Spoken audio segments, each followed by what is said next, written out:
नमस्कार दोस्तों, welcome back to share market with Siddhesh.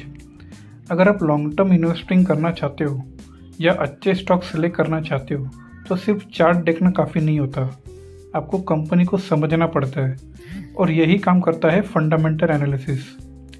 आज मैं आपको फंडामेंटल एनालिसिस बिल्कुल बेसिक से समझाऊंगा, सिंपल लैंग्वेज में। इस वीडियो के बाद आप किसी भी स्टॉक को ब्लाइंडली नहीं खरीदोगे, समझ के इन्वेस्ट करोगे। फंडामेंटल एनालिसिस का मतलब होता है कि कंपनी की फाइनेंशियल हेल्थ और बिजनेस को एनालाइज करना। सिंपल लैंग्वेज में ये कंपनी स्ट्रांग है या वीक, ये चीज़ों पर फोकस करता है। रेवेन्यू मतलब sales, profit, debt, growth, business model. Technical analysis chart देखता है और फंडामेंटल एनालिसिस कंपनी देखता है। अगर आप इन्वेस्टर हो तो फंडामेंटल्स इग्नोर नहीं कर सकते। सबसे पहले समझो कि कंपनी पैसा कैसे कमा रही है, मतलब कंपनी का प्रोडक्ट क्या है, डिमांड है या नहीं, फ्यूचर ग्रोथ है या नहीं। अगर बिजनेस स्ट्रांग नहीं है तो स्टॉक लॉन्ग टर्म में परफॉर्म नहीं करेगा। इसलिए पहला स्टेप है कि बिजनेस को समझो।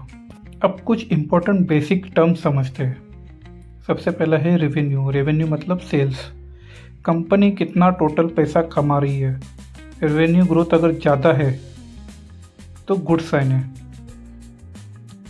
दूसरा है प्रॉफिट, एक्सपेंसेस के बाद बचा हुआ पैसा, मतलब प्रॉफिट कंसिस्टेंटली बढ़ना चाहिए। EPS, earning per share, company per share कितना कमा रही है, मतलब higher EPS is equal to better performance. चौथा है डेट, कंपनी में कितना लोन है। अगर ज़्यादा डेट है, ज़्यादा लोन है तो रिस्की है, कम लोन है तो सेफर है। प्रॉफिट मार्जिन, कितना परसेंट प्रॉफिट जनरेट हो रहा है। अगर हाई मार्जिन प्रॉफिट जनरेट हो रहा है तो स्ट्रांग बिजनेस है। सिंपल रूल याद रखो, sales plus profit plus low debt मतलब स्ट्रांग कंपनी। अब सबसे इम्पोर्टेंट रेशियोज। सबसे पहला है पीई रेशियो, मतलब price to earning ratio. PE ratio बताता है कि आप कंपनी के प्रॉफिट के हिसाब से कितना प्राइस पे कर रहे हो। सिंपल लैंग्वेज में स्टॉक एक्सपेंसिव है या रीजनेबल।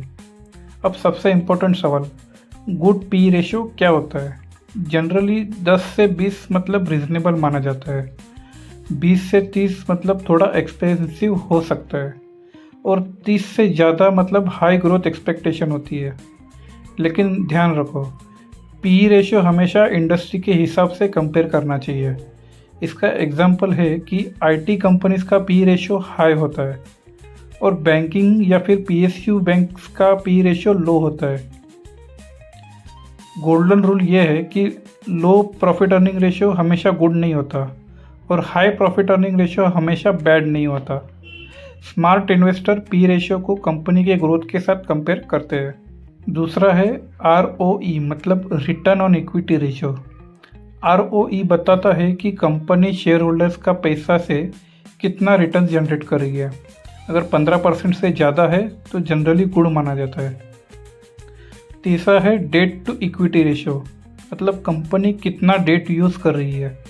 लोअर इज़ बेटर, मतलब अगर कंपनी डेट कम यूज़ कर रही है तो अच्छा है, हाई रेशियो है तो रिस्की है। अब जानते हैं कि लोग क्या क्या गलती करते हैं। सबसे पहले सिर्फ टिप्स पे स्टॉक खरीदना, सिर्फ लो प्राइस देखना, सिर्फ पीई देख के डिसीजन लेना, लॉस मेकिंग कंपनी में इन्वेस्ट करना या फिर न्यूज़ के बेसिस पे इन्वेस्ट करना। याद रखो, चीप स्टॉक्स मतलब गुड स्टॉक नहीं होता। अगर आप बिगिनर हो तो ये सिंपल प्रोसेस फॉलो करो। सबसे पहले तो बिजनेस को समझो, फिर सेल्स एंड प्रॉफिट ग्रोथ को चेक करो, फिर डेट चेक करो, फिर बेसिक्स रेशियोज देखो, फिर इंडस्ट्री फ्यूचर समझो। अगर ये सब पॉजिटिव है तो स्टॉक स्ट्रांग हो सकता है। फंडामेंटल एनालिसिस आपको लॉन्ग टर्म वेल्थ क्रिएट करने में हेल्प कर सकता है। ये स्लो है लेकिन पावरफुल है। अगर आपको सेफ इन्वेस्टिंग करनी है तो फंडामेंटल्स इग्नोर मत करो। अगर वीडियो हेल्पफुल लगा हो तो लाइक करो, शेयर करो और सब्सक्राइब करो शेयर मार्केट विद सिद्धेश। मिलते हैं नेक्स्ट वीडियो में। Thank you.